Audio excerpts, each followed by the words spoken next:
الشیطان الرجیم بسم اللہ الرحمن الرحیم الا انہم یثنون صدورہم لیستخفوا منہ، خبردار سنو یہ لوگ یثنون صدورہم اپنے سینوں کو دوہرا کرتے ہیں، اپنے آپ کو لپیٹتے ہیں، لیستخفوا منہ تاکہ اس اللہ سے چھپ جائے۔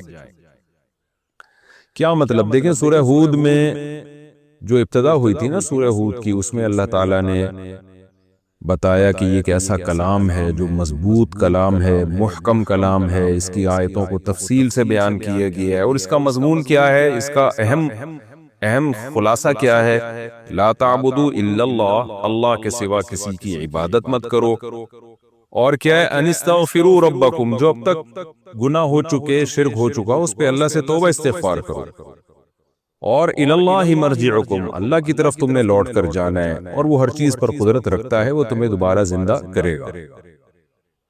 تو قرآن کے اہم مضامین کو اس سورت کے شروع میں اللہ نے بیان کیا۔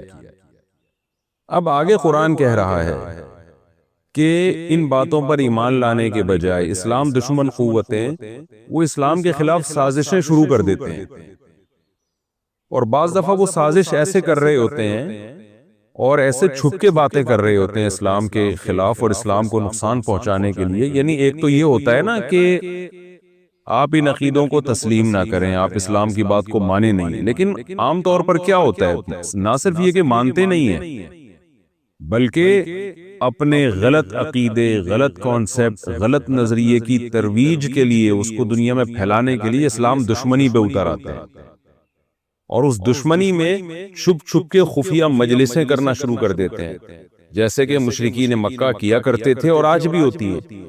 تو قرآن کہتا ہے الا، خبردار سنو، انہم یثنون صدورہم، یہ لوگ اپنے سینوں کو لپیٹتے ہیں۔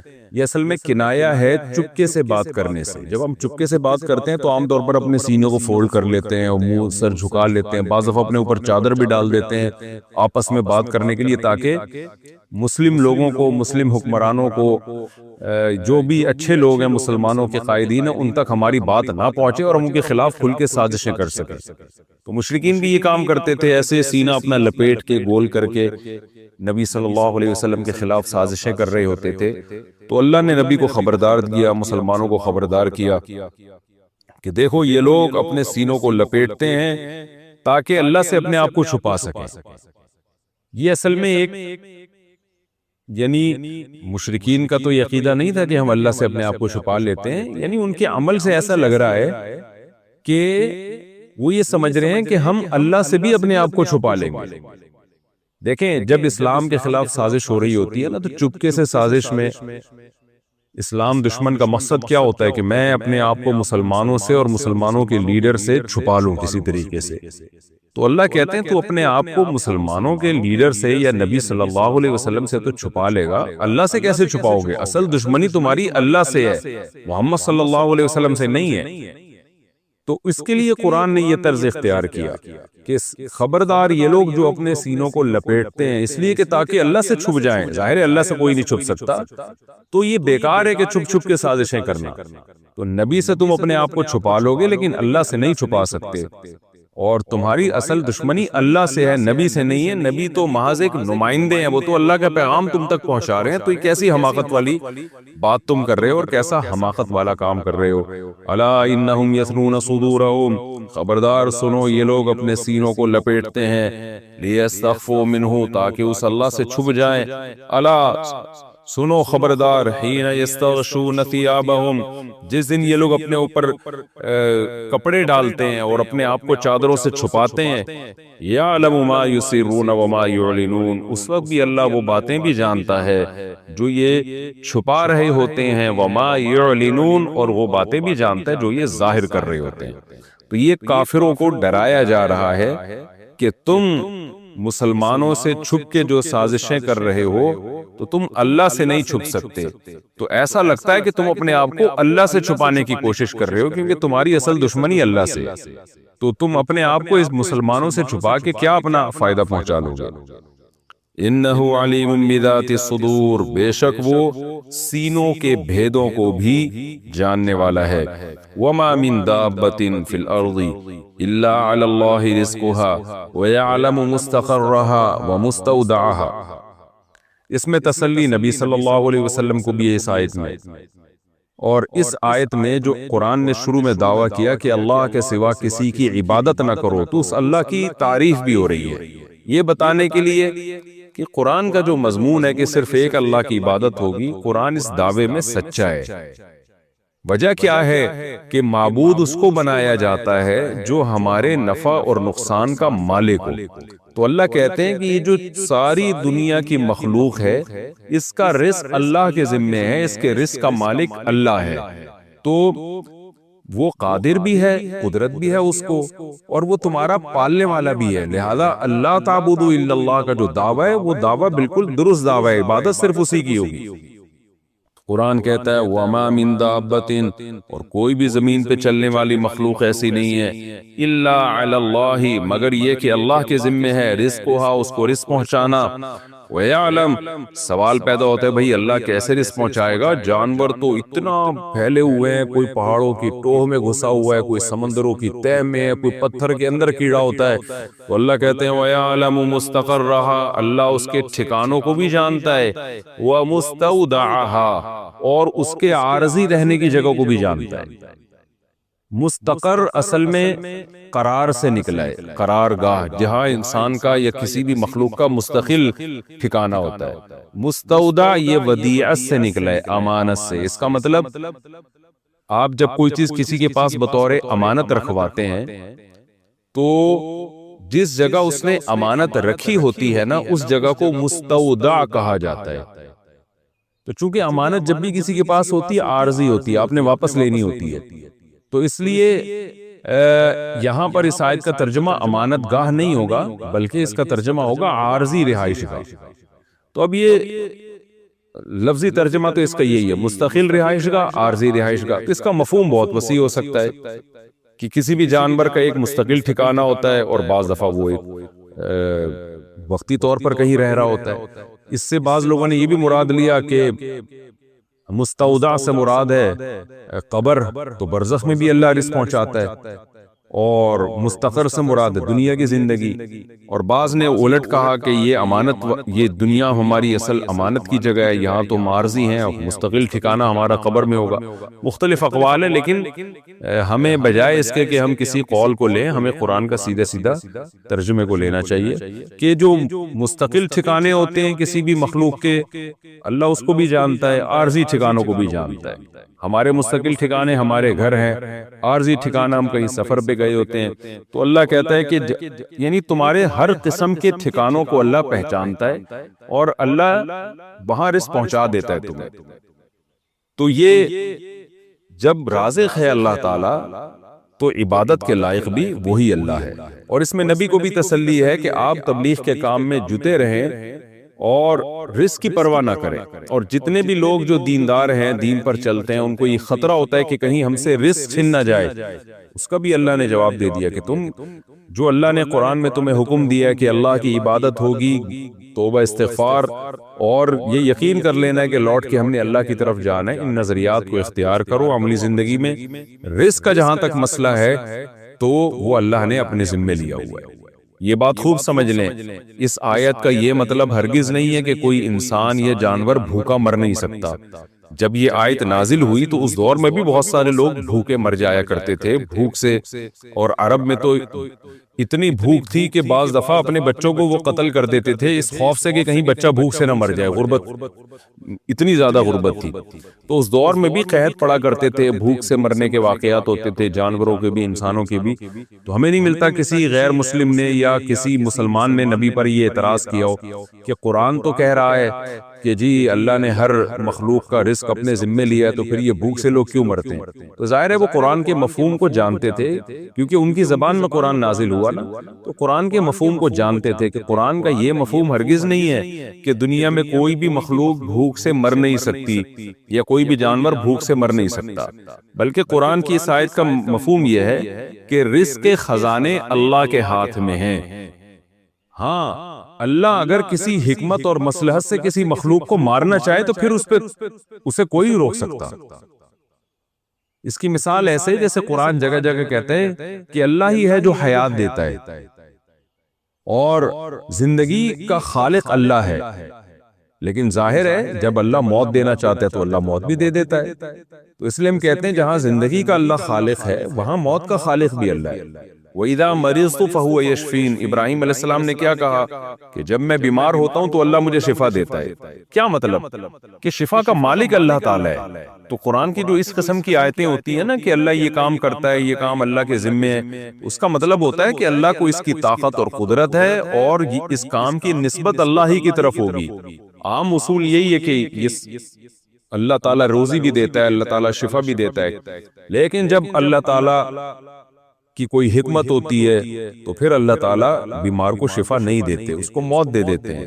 پھر اللہ زندہ آدمی کی زندگی میں اضافہ نہیں کرتے بلکہ اس کو موت دے دیتے ہیں۔ تو اسی طرح جہاں بھی رزق ہمیں ملتا ہے اللہ کی طاقت اور اللہ کی قدرت سے ملتا ہے، کیونکہ یہ کام اللہ نے اپنے ذمے لیا ہے، لیکن اسی نظام کا حصہ ہے یہ چیز کہ بعض دفعہ اللہ تعالیٰ کسی بھی حکمت سے مصلحت سے، وہ حکمتیں بہت ساری ہو سکتی ہیں، ایک حکمت یہ بھی ہو سکتی ہے آبادی کو کنٹرول کرنا، جانوروں کی نسلوں کو کنٹرول کرنا، اور بہت ساری حکمتیں، ان حکمتوں کا علم تو اللہ کے سوا کسی کو نہیں۔ اس حکمت سے اللہ مارنا چاہے تو وہ اس کی مرضی ہے۔ بعض دفعہ ظلم ہو رہا ہوتا ہے۔ اب ایک صاحب نے مجھے بتایا کہ میں گھر میں دروازہ بند کر کے گیا ہوں اور بلی گھر کے اندر رہ گئی، میں 6 مہینے بعد آیا تو وہ بھوکی مری ہوئی تھی۔ تو ظاہر ہے یہ تو ایک دنیا دار الاسباب ہے نا۔ تو ایک شخص نے جب دروازہ بند کر دیا اور اس کی غفلت ہے کہ اس نے گھر میں جھانک کے نہیں دیکھا کہ کوئی مخلوق تو نہیں ہے گھر کے اندر، لوگ ایسے غفلت کر رہے ہوتے ہیں، کوئی جانور، یہ بلی تو ہی رہ گئی۔ تو ایسے واقعات انسانوں میں بھی ہوئے ہیں۔ تو یہاں انسان کے ظلم کا اثر کسی مخلوق پہ پڑ رہا ہے اور ظلم کے اثرات بہرحال پڑتے ہیں۔ تو یہ ایک اللہ کا بنایا ہوا نظام ہے۔ تو اس آیت کا جو اصل لب لباب ہے نا وہ یہ ہے کہ رزق کا تعلق اللہ کی منشا اور اللہ کی مرضی سے ہے، اسباب سے اتنا تعلق نہیں ہے جتنا تم نے سمجھ لیا۔ اسباب بھی اللہ نے پیدا کیے ہیں، تو رزق کے معاملے میں اسباب پہ زیادہ نظر مت کرو بلکہ اللہ پہ نظر کرو، کیونکہ روزی اس نے اپنے ذمے لی ہے۔ یہی وجہ ہے کہ ہم دن رات مشاہدہ کر رہے ہوتے ہیں کہ بعض دفعہ کوئی سبب رزق کا نہیں ہوتا، لیکن ایسی جگہ سے رزق کا انتظام ہوتا ہے جہاں انسان تصور بھی نہیں کر سکتا۔ آپ جانوروں میں دیکھ لیں نا کہ یہ ٹھیک ہے بہت سے جانور قحط میں بھوک سے ہلاک ہو جاتے ہیں، مر جاتے ہیں، لیکن جانوروں کو جس طرح سے رزق مل رہا ہے، جن کو مل رہا ہے، وہ بھی ایک اچنبے کی بات ہے۔ اسباب کی دنیا میں دیکھا جائے تو وہ بھی ایک عجیب سی بات ہے، یعنی ایسے اسباب ہوتے نہیں ہیں کہ کس طرح سے آپ جنگلوں میں جائیں، کھانے کی جگہ چیز نہیں ہوتی جانوروں کے پاس، پھر بھی وہ زندہ رہتے ہیں، طویل طویل عرصوں تک زندہ رہتے ہیں۔ ایسے ایسے جانور ہیں جو اپنے آپ کو 6 مہینے کے لیے زمین کے اندر دفن کر لیتے ہیں، ان کے کیسے اللہ نے رزق کا انتظام کیا، اونٹ کا کیسے رزق کا انتظام کیا۔ اس لیے بہت سے علماء نے اس آیت کا ترجمہ یوں کیا ہے کہ وَمَا مِن دَابَّةٍ فِي الْأَرْضِ، کہ زمین میں کوئی بھی مخلوق جس کو اللہ روزی پہنچانا چاہتا ہے کسی بھی حکمت سے، یعنی وہ تمام جانور جن کو اللہ زندہ رکھنا چاہتا ہے، کسی سبب سے موت دینا چاہتا ہے، ان جانوروں کا تذکرہ نہیں ہے اس آیت میں۔ اس سے وہ جانور مراد ہیں جن کو کسی بھی حکمت سے باقی رکھنا چاہتا ہے۔ تو علی اللہ رزقها، ان کا رزق پر اللہ کے ذمہ، اللہ کہیں نہ کہیں سے پہنچائے گا ان کو۔ ہاں کسی مسئلہ سے مارنا چاہے نا تو پھر تو چاروں طرف رزق کی فراوانی ہو تو بھی اللہ تعالیٰ بھوک سے انسان کو یا جانور کو مار دیتے ہیں۔ تو قرآن میں اس طرح کی جتنی بھی آیتیں ان کا یہی مفہوم ہوتا ہے، یعنی اس میں انشاء کا لفظ لگا ہوا ہوتا ہے کہ اگر اللہ چاہے۔ اس کی میں اور مثالیں دیتا ہوں، جیسے قرآن مجید میں آتا ہے کہ تم نکاح کرو، اگر فقیر ہوگے تو اللہ غنی کر دے گا۔ وہاں بھی بعض علماء نے لکھا ہے کہ اس آیت کا مطلب یہ ہے کہ تم نکاح کرو، اگر فقیر ہوگے تو اللہ چاہے گا تو غنی کر دے گا، نہیں چاہے گا تو نہیں کرے گا وہ غنی۔ کیونکہ بہت دفعہ ہم نے دیکھا ہے کہ نکاح کرنے کے بعد انسان کی مالی حالت اوپر جانے کے بجائے ڈاؤن ہو جاتی ہے۔ ایسے واقعات دنیا میں ہیں اور اس دور میں بھی ہوا کرتے تھے جب یہ آیت نازل ہوئی۔ تو وہاں بھی یہ سوال پیدا ہوتا ہے کہ بھئی اللہ اگر چاہے گا تو نکاح کے بعد غنی کر دے گا، تو پھر اس کا نکاح سے کیا تعلق ہے غنی ہونے سے؟ یعنی قرآن تو سورہ نور میں کہہ رہا ہے نا کہ نکاح کیا کرو، اگر تم فقیر ہوگے تو اللہ تمہیں غنی کر دے گا۔ یعنی فقر و فاقہ کو نکاح میں رکاوٹ مت سمجھو۔ اگر فقیر بھی ہوگے نا نکاح کے بعد اللہ غنی کر دے گا۔ حضرت عمر فرمایا کرتے تھے عجبت لمن ابتغى الغنى بغیر النکاح واللہ یقول ان یکونوا فقراء یغنیہم اللہ من فضلہ۔ فرماتے تھے مجھے حیرانگی ہوتی ہے اس شخص پر جو نکاح کے علاوہ کسی اور چیز میں مال تلاش کرتا ہے، حالانکہ اللہ تو فرماتے ہیں کہ تم نکاح کرو، اگر فقیر ہوگے تو اللہ تمہیں غنی کر دے گا۔ تو اب وہاں بھی یہ سوال ہوتا ہے کہ ہم تو دیکھتے ہیں بہت سے لوگ نکاح کر کے پھر بھی غنی نہیں ہوتے، تو وہ اس آیت کا بھی وہی مفہوم ہے جو اس آیت کا ہے کہ بھئی اگر اللہ کسی کو غریب کرنا چاہے، ارادہ کر لے، تو پھر تو نکاح کرو نہ کرو اس نے ہر صورت میں تمہیں کرنا ہے۔ لیکن نکاح کو تم یہ نہ مت سمجھو کہ نکاح کرنے سے انسان غریب ہو جاتا ہے، وہ تو اللہ کے غربت اور امیری کا تعلق اللہ کے ارادے سے۔ اس لیے علماء نے اس آیت کا بھی مفہوم یہ بیان کیا کہ اس آیت کا مفہوم یہ ہے کہ تم اگر فقیر ہوگے تو نکاح کر لو، اللہ غنی کر دے گا انشاء، اگر وہ چاہے گا۔ تو نکاح کو غربت کا سبب نہ سمجھو۔ جیسے ہمارے معاشرے میں لوگ سمجھتے ہیں کہ میری اتنی تنخواہ ہے، اگر میں شادی کروں گا میرے بچے ہوں گے تو میری تنخواہ میں بیوی اور بچوں کا گزارا نہیں ہو سکتا، تو میری تنخواہ تو اور کم پڑ جائے گی، یعنی میں تو اور غربت کی طرف چلا جاؤں گا۔ تو اللہ نے اس آیت میں بتا دیا کہ غربت میں جانے یا نہ جانے کا تعلق اللہ کی مرضی سے ہے، نکاح سے نہیں ہے۔ نکاح تم اللہ کا حکم سمجھ کے کرو، اللہ چاہے گا تو تمہیں نکاح میں غنی کر دے گا، حالانکہ نکاح بظاہر غربت کا ذریعہ لگ رہا ہے، لیکن ایسا نہیں ہوگا۔ یہ جو چیز غربت کا ذریعہ ہے اللہ کے ہاتھ میں کہ اسی کو مالداری کا ذریعہ بنا دے۔ اسی وجہ سے علماء نے لکھا ہے کہ ہم نے اکثر یہ دیکھا ہے کہ غریب لوگ نکاح کے بعد مالدار بن جاتے۔ کبھی کبھاری ایسا ہوتا ہے کہ اللہ اپنی قدرت دکھانے کے لیے نکاح کے بعد انسان کو غریب کر دیتا ہے۔ اکثر نکاح کے بعد انسان کے پاس مال زیادہ آ جاتا ہے اور برکت ہوتی ہے، تھوڑی تنخواہ میں برکت زیادہ ہونا شروع ہو جاتی ہے۔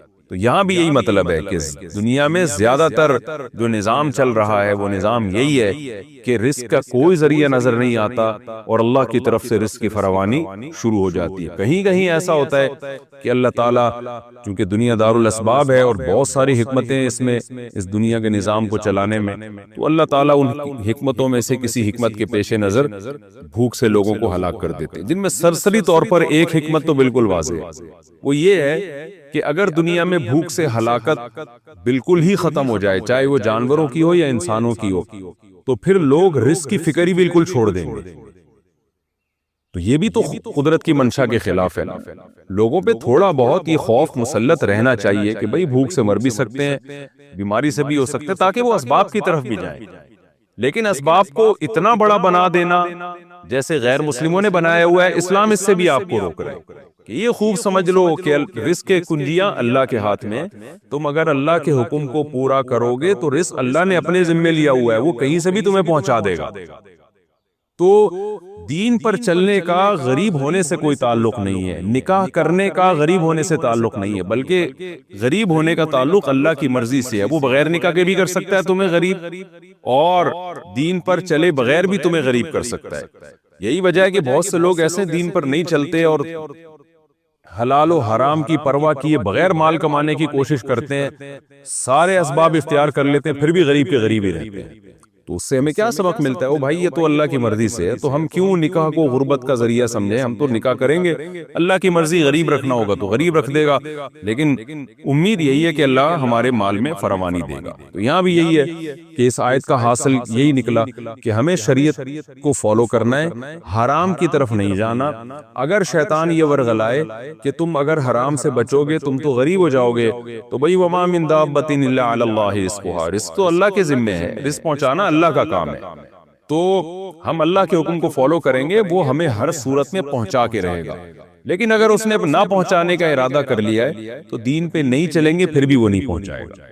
تو اسی وجہ سے میں کہتا ہوں نا، جو لوگ کہتے ہیں کہ فلاں آدمی نے نکاح کیا پھر غریب ہو گیا، تو میں ان سے کہتا ہوں کہ اگر وہ نکاح نہ کرتا تو شاید اس سے بھی زیادہ غریب ہو جاتا، کیونکہ اللہ کا ارادہ یہی تھا اس کو غریب رکھنے کا۔ تو عین ممکن ہے نکاح کی وجہ سے اللہ نے اس کی غربت میں کچھ کمی کر دی ہو، اور اگر یہ نکاح نہ کرتا تو ہو سکتا ہے اللہ اس کو اس سے بھی زیادہ غریب کر دیتے۔ تو دیندار آدمی کو ان آیتوں کی روشنی میں یہی سوچنا چاہیے جو ان آیتوں کا خلاصہ ہے کہ رزق کی چابیاں اللہ کے ہاتھ میں، رزق اللہ کے ذمے، عام قانون، عام ضابطہ یہی ہے کہ اللہ آپ کو رزق دے گا۔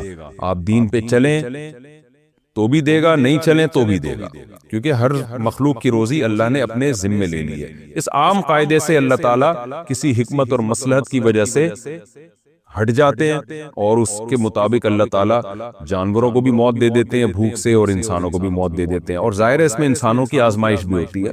بھوک سے انسان مریں گے تو دوسرے انسانوں سے سوال ہوگا کہ تم نے کیوں ان غریبوں کا خیال نہیں کیا؟ تو یہ دنیا دارالامتحان ہے۔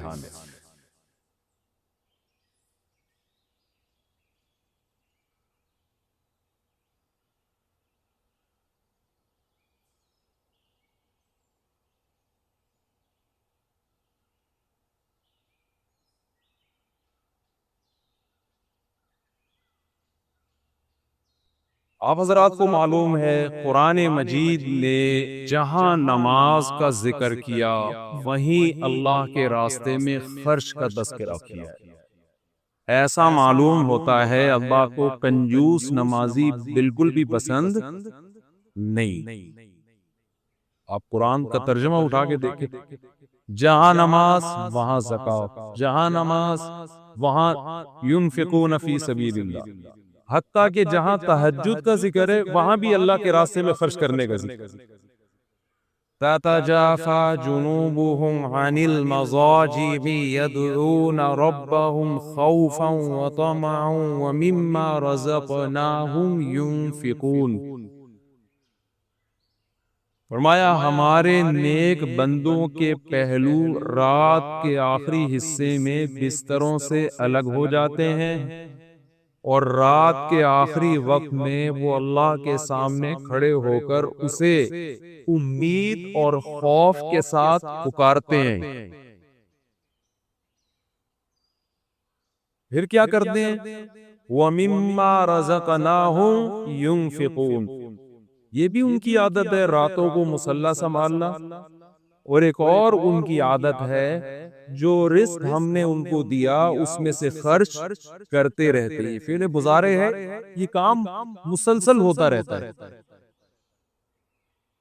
دو آیتیں قرآن مجید میں ایسی ہیں جہاں نماز کے فوراً بعد اللہ نے انفاق کا حکم نہیں دیا، ایک آیت بیچ میں ہے پھر اس کے بعد انفاق کا حکم ہے۔ لیکن آپ قرآن اٹھائیں گے، نماز زکوٰۃ، نماز صدقہ، نماز خیرات، نماز انفاق، تو بھائی کچھ تو ہوگا۔ بعض آیتیں قرآن مجید کی ایسی ہیں کہ اس میں انسانیت کی خدمت کو اسلام قرار دیا گیا ہے۔ دیکھیں ہم حدیث سنتے ہیں نا، الطہارۃ نصف الایمان، صفائی کیا ہے؟ آدھا اسلام ہے۔ یہ سنتے ہیں نا، آدھا اسلام کیا ہے؟ صفائی۔ لیکن قرآن مجید میں اللہ نے سورہ بلد میں اسلام اور انسانیت کی خدمت اس ایک ہی چیز کو کہ دو نام سے تعبیر کیا ہے۔ أَلَمْ نَجْعَلْ لَهُ عَيْنَيْنِ، کیا ہم نے انسان کو دو آنکھیں نہیں دی؟ وَلِسَانًا وَشَفَتَيْنِ، کیا ہم نے اس کو ہونٹ اور زبان نہیں دی؟ آج جو میڈیکل سائنس جب انسان کے اعضاء پہ غور کرتی ہے یا اس کائنات پہ غور کرتی ہے، اس کے غور کرنے کا انداز کچھ اور ہوتا ہے۔ قرآن جب آپ کو اس کائنات میں غور و فکر کی دعوت دیتا ہے تو اس کا انداز وہ کسی اور نقطہ نظر سے غور کرنے کا حکم دیتا ہے۔ اور قرآن بتاتا ہے کہ میری یہ نعمتیں تمہارے اوپر ہیں، تم اقرار کرو اور پھر اس کا شکر ادا کرو۔ ان نعمتوں کو قرآن کیسے ڈیفائن کرتا ہے؟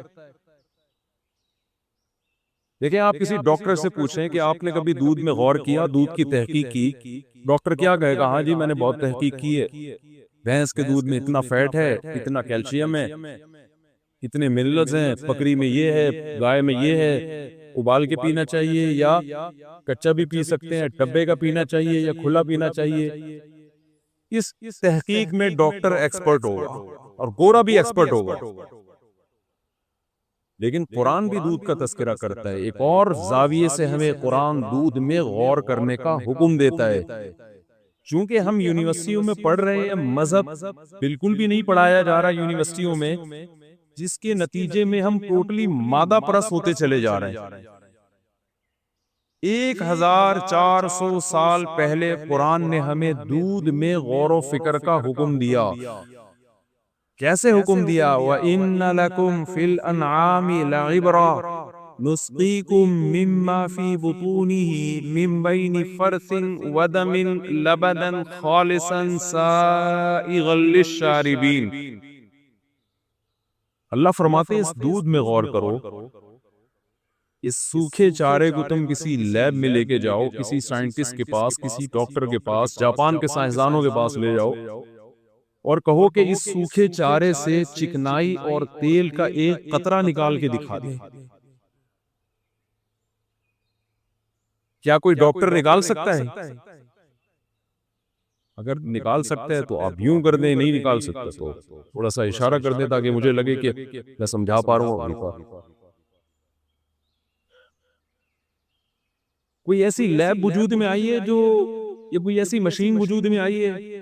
ٹیکنالوجی نے اتنی ترقی کی ہے کہ ایسی مشین ایجاد کر لی ہو کہ ادھر سے سوکھا چارہ ڈل رہا ہے اور وہاں سے ایک پروسیس کے تحت اس سے مکھن نکل رہا ہے یا تیل نکل رہا ہے۔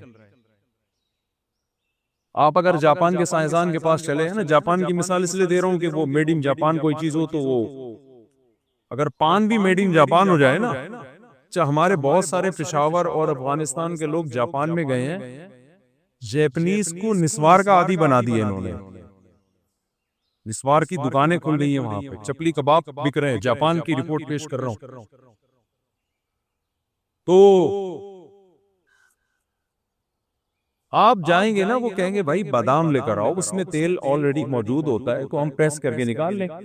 سوکھے چارے میں سے ہمارے لیے تیل نکالنا، گھی نکالنا یہ ممکن نہیں ہے۔ اللہ تعالیٰ قرآن مجید میں فرماتے ہیں ہم یہ سوکھا چارہ جانور کو کھلاتے ہیں، اس سوکھے چارے سے 3 چیزیں ہم بناتے ہیں۔ من بین فرثن، گوبر بنتا ہے، وہ گوبر زمین کی طاقت اور توانائی کو بحال کرنے کا ذریعہ بنتا ہے، دوبارہ اس سے چارہ پیدا ہوگا تاکہ جانور دوبارہ کھائے۔ من بین فرث ودم، اسی سوکھے چارے سے ہم اس کا خون بنائیں گے جو ایندھن کا کام دے گا، اس مشینری کو چلانے کے لیے پاور کا کام دے گا۔ من بین فرث ودم لبنا خالصا سائغا للشاربین، جس فیکٹری میں سوکھے چارے سے گوبر بن رہا ہے، جس مشین میں سوکھے چارے سے خون بن رہا ہے، خون کی رنگت اور گوبر کی بدبو اور گوبر کی رنگت اور خون کی بدبو سے بچاتے ہوئے ایک سفید رنگ کا، خالص کا مطلب خالصا من الدم والفرث، خون اور گوبر سے بچاتے ہوئے اس کا کلر دیکھو، وہ جانور کے تھنوں میں اتارتے ہیں، یہ تو دیکھنے میں ہے اور چکھنے میں کیسا ہے؟ سائغا للشاربین، پینے والوں کے حلق میں پھسلتا چلا جاتا ہے۔ ہمارے شیخ حضرت مفتی رشید احمد صاحب رحمہ اللہ تعالی جب یہ آیت پڑھتے تھے فرماتے تھے اتنا مزہ آتا ہے اس آیت کو پڑھنے میں، ایسا لگتا ہے ایک گلاس گرم گرم دودھ اللہ نے پلا دیا، اتنا مزہ آتا ہے۔ بھائی کچھ ہمیں مادہ پرستی سے نکلنا چاہیے، اس کائنات میں بھی تو غور کرنا چاہیے، یہ نعمتیں کون دے رہی ہے؟ کیا خود بخود ہو سکتی ہیں؟ ڈاروین تو کہہ کے چلا گیا یہ انسان بندر سے انسان بنا ہے اور یہ سب آٹومیٹیکلی ہوا ہے۔ میں اکثر مثال دیتا ہوں کہ ایک تصویر کسی کاغذ پہ بنی ہوئی ہو جس میں آنکھ ناک کان ہو، ایک انسان کی تصویر ہو، آپ کو مصور نظر نہیں آ رہا کہ یہ تصویر بنائی کس نے، آپ تحقیق میں لگ گئے یار یہ کس نے بنائی ہے، کوئی اقرار نہیں کر رہا، کوئی مصور نظر نہیں آ رہا، آپ نے سائنسدانوں سے رابطہ کیا، وہ سارے بڑے بڑے فلاسفر اور سائنٹسٹ جو ہے نا وہ سر پکڑ کے بیٹھ گئے کہ یار اس پہ تحقیق کرو. کوئی بندہ تو مان نہیں رہا کہ میں نے بنائی ہے.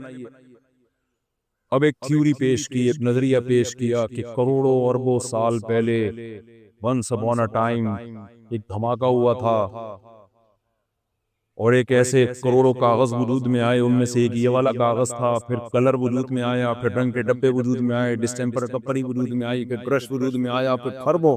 آپ کہہ سکتے ہیں یار یہ کیسے اتفاق اتنے سالوں میں ہو سکتا ہے؟ میں اکثر یونیورسٹی میں کہتا ہوں کہ سائنسدانوں کے پاس سالوں کی کمی نہیں ہوتی، وہ والے سالے نہیں جو آپ سمجھ رہے ہیں، جو میرے اور آپ کے ہیں. تو سالوں کی کمی نہیں ہوتی، ٹائم کی کمی نہیں ہوتی. کروڑوں سال میں ایسا ممکن ہے. بھائی کروڑوں سال میں بھی کلر اس طرح سے خوبصورت انداز سے آنکھ ناک کان بن جائے، یہ ممکن نہیں ہے. چلو اربوں لگا لو، اربوں سال میں ہوا ہے. بھائی اربوں سال میں بھی نہیں ہو سکتا، 20 ارب سال لگا لو. تو کیا یہ پاسبل ہے کہ کھربوں سال میں ایک پیپر پہ خوبصورت سی تصویر بن جائے جو بے جان ہو؟ کیا یہ ممکن ہے؟ آپ اگر نہیں ممکن ہے تو کہہ دینا زبان سے نہیں ممکن ہے، یہ اتفاق نہیں ہو سکتا. تو آپ بتائیے وہ تصویر جس کے پاس جس کی آنکھ دیکھتی ہو، وہ تصویر جس کے کان سنتے ہوں، جس کو انسان کہا جاتا ہے، وہ تصویر جس کی زبان میں چکھنے کی صلاحیت ہو، وہ تصویر جس کے جو مغز ہے وہ واقعی سوچنے کی صلاحیت رکھتا ہو. اللہ کی قسم 100 مرتبہ اس بات کو جھوٹا قرار دیا جا سکتا ہے کہ یہ آٹومیٹیکلی ایوولوشن کے نتیجے میں یہ وجود میں نہیں آ سکتی. اس کا کوئی خالق ہے، کوئی کریٹر ہے، کوئی مینیجر ہے جس نے سب کو مینیج کیا ہے. تو قرآن مادے پر ہمیں غور کرنے کا حکم دیتا ہے کسی اور زاویے سے کہ یہ مخلوق تمہیں خالق کی پہچان کرائے اور تم خالق کی طرف پہنچو. میں ڈاکومنٹریز دیکھتا ہوں، گوروں کی جب ڈاکومنٹری آپ دیکھیں گے نا، کوئی بھی عجیب و غریب آپ کو جانور نظر آئے جو بڑے خوبصورت انداز سے کوئی پرندہ گھونسلہ بنا رہا ہے، تو نیچے کسی گورے کے کمنٹس بھی نہیں ہوتے کہ یار گاڈ کی طاقت دیکھو، گاڈ کی قدرت دیکھو، اس نے اس جانور کو ایسا بنایا. وہ کہتے ہیں بیوٹی آف نیچر. وہ کیا کہتے ہیں کہ یہ بیوٹی آف نیچر. مرغی انڈے دینے کے بعد بیٹھ جاتی ہے اس کے اوپر 21 دن. اسے کس نے بتایا کہ 21 دن تک تم اعتکاف میں بیٹھو گی تو اس کا یہ رزلٹ ہوگا؟ ہمارے نوجوان طبقہ رمضان کے آخری حصے میں اعتکاف میں بیٹھتا ہے تو بٹھایا جاتا ہے نا ان کو، یہ خود بخود آگے بیٹھ جاتے ہیں. ان کو فضائل سنائے جاتے ہیں کہ بھئی 10 دن کے اعتکاف سے تم میں اور جہنم میں اتنا فاصلہ ہو جائے گا، یہ سنت ہے، ایک ایک دن ایک ایک سانس کا ثواب ملے گا، یہاں سونے کا بھی ثواب ملے گا. اس لیے بہت سے اکثر کوشش کرتے ہیں کہ سونے میں زیادہ ٹائم گزارا جائے. تو بتایا جاتا ہے نا، یہ انسان خود بخود جا کے بیٹھ جاتا ہے. مرغی کو کس نے بتایا کہ بھئی یہاں پر اس انڈوں پہ تو 21 دن بیٹھے گی تو اس سے چوزے نکلیں گے اور پھر ان چوزوں کی تو نے حفاظت کرنی ہے؟ یہ کس نے بتایا اس کو؟ یہ خود بخود یہ سب چیزیں ممکن نہیں ہیں. ایک ملحد ہے، ایک ایتھیسٹ ہے میرے رابطے میں، بہت زیادہ اسلام کے خلاف باتیں کرتا ہے. میں نے ایک دفعہ اس کو ایک ویڈیو بھیجی کہ ایک مرغی اپنے چوزوں کی خاطر بہت طاقتور جانور سے لڑ رہی ہے. میں نے کہا یار یہ ایوولوشن کا نتیجہ ہے، یہ ارتقاء کا نتیجہ ہے کہ اس کے یہ جذبات کے اپنے بچوں کے لیے اپنی جان ہتھیلی پر رکھ کر لڑ رہی ہے. کیا یہ پاسبل ہے یہ آٹومیٹیکلی خود بخود ہو جائے؟ تو میرا مقصد ابھی اللہ کے وجود کو ثابت کرنا نہیں ہے، میرا مقصد ابھی آپ سے یہ عرض کرنا ہے کہ ہم اس کائنات میں غور کریں گے تو ہمارا رشتہ اللہ سے مضبوط ہوگا، بشرطے کہ ہم اس زاویے سے غور کریں. یہ آٹومیٹیکلی نہیں ہے. قرآن بھی سورہ بلد میں کیا کہہ رہا ہے؟ أَلَمْ نَجْعَلْ لَهُ عَيْنَيْنِ، کیا ہم نے تمہیں یہ آنکھیں نہیں دی ہیں؟ غیر مسلم تو کہہ دے گا اللہ نے نہیں دی ہیں، بڑے آرام سے کہہ دے گا. ہم جب جامعۃ الرشید میں یہ ڈیجیٹل کیمرے کی تحقیق کر رہے تھے تو ڈیجیٹل کیمرے کے ماہرین کو اور سائنسدانوں کو ہم نے بلایا. انہوں نے ایک بڑی عجیب بات بتائی کہ جو ڈیجیٹل کیمرہ ہے نا، جو موبائل سے آج آپ ویڈیوز بنا رہے ہیں یا کیمرے سے بنا رہے ہیں، یہ انسانی آنکھ کی کاپی ہے. سائنسدانوں نے دیکھا کہ انسانی آنکھ دیکھتی کیسے ہے. تو اس کا مختصر خلاصہ میں دیسی زبان میں تو سائنس کی ٹرم نہیں جانتا. انہوں نے کہا روشنی کسی پہ لگتی ہے نا تو وہ ٹکرا کے ہماری آنکھوں کے پردے پہ لگتی ہے. تو اللہ میاں نے اندر کوئی ایسے سافٹ ویئر لگائے ہوئے ہیں وہ اس کو برقی لہروں میں یا کسی اور ریز میں چینج کر دیتے ہیں. پھر پیچھے اللہ نے ایسے آلات لگائے ہوئے وہ اس عمل کو ریورس کر دیتے ہیں. تو انہوں نے کہا سائنسدانوں نے کیا کیا, سیم یہی عمل کاپی کر کے آرٹیفیشل بنا دیا. تو اگر یہ عمل سائنسدان نہ دیکھتے تو ڈیجیٹل کیمرہ وجود میں نہیں ہے. یہ ڈیجیٹل کیمرہ ایجاد نہیں ہے, یہ انسانی آنکھ کی کاپی ہے. اب مجھے ایک بات بتاؤ, کوئی شخص یہ دعویٰ کرے کہ یہ ڈیجیٹل کیمرہ کروڑوں خربوں سالوں میں خود بخود وجود میں آ گیا, اس میں لینسز خود لگ گئے ہیں اور پاور خود بخود پیدا ہو گئی ہے اس میں, تو بے وقوف ہوگا ایک نمبر کا, یقیناً ہوگا. تو جو کاپی ہے وہ خود بخود وجود میں نہیں آ سکتی. تو جس انسانی آنکھ کو دیکھ کر جو اوریجنل ہے وہ آٹومیٹیکلی کیسے وجود میں آ سکتی ہے؟ جاپان موبائل نکالتا ہے, امریکہ موبائل نکالتا ہے, چائنا کاپی کر لیتا ہے نا. مجھے لگ رہا ہے میں سمجھا نہیں پا رہا اپنی بات, کسی کو کچھ سمجھ میں نہیں آ رہا. بھائی اوریجنل ایک جاپان نے موبائل نکالا, چائنا کی فوراً دھڑا دھڑا کاپیاں آنا شروع. ملیشیا نے نکالا یا کسی بھی کنٹری نے دھڑا دھڑ چائنا کی کاپیاں. اب ایک آدمی کہہ رہا ہے چائنا جب کاپی بنائی ہے یہ تو چائنا نے بنائی ہے لیکن اوریجنل خود بخود وجود میں آ گیا. ارے بھائی کاپی جب خود بخود وجود میں نہیں آ سکتی تو جو اوریجنل ہے وہ کیسے آ گیا؟